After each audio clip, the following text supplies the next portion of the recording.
গুটি গুটি পায়ে শীতকাল এসে গেছে কিছুদিন আগেই। কেউ পিঠে পুলি খাচ্ছে, কেউ পিকনিক করছে, তো কেউ ঘুরতে যাচ্ছে।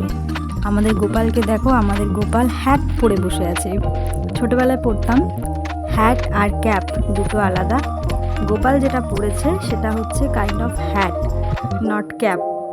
তো যাই হোক, সবার এই উৎসব মেজাজ এই মাসটা বা এই ঋতুটা আমার বেশ ভালো লাগে।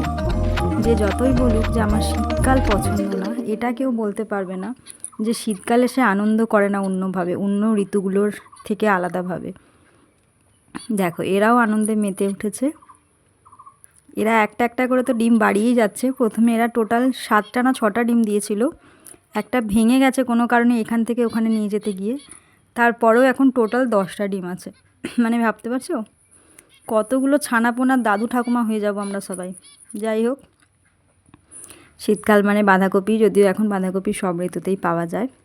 আমার মা এখানে কত সবজি নিয়ে বসেছে কাটাকুটি করবে বলে। শিম, টমেটো কেটে ফেলেছে, এটা বোধহয় বাঁধাকপির তরকারিতেই দেবে বলে কাটছে। এই যে কেলক্সের যে প্যাকেটটা আছে, আমার মা কাজে লাগিয়ে ফেলেছে সবজি কাটার জন্য।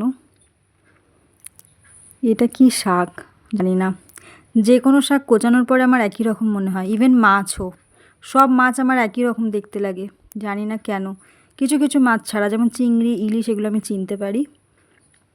চিংড়ি, ইলিশ, শাটিং, এইসব মাছ আমি চিনতে পারি, বাকি সব মাছ আমার কাছে একই রকম লাগে। এই যে ও বাড়ি থেকে যে ধনেপাতা এসেছিলো, সেই ধনেপাতা এটা। এই যে তেঁতুল, আমার মা সবজি টবজি সব কাটছে। এখানে একটা ফুলকপি রাখা রয়েছে। এই বড় ফুলকপিগুলো আমার মা দেখে বলে হাতির মাথা। মানে হাতির মাথার মতন দেখতে লাগে ফুলকপি, সেই কারণে বলে। আমার মা বেশ ভালোই সিরিয়াল দেখতে দেখতে টুকটুক করে কাজ করে নেয়, হেভি হেভি। মানে রান্নাঘরে বসে রান্নার কাজ করবে এরকম কোনো ব্যাপার নেই।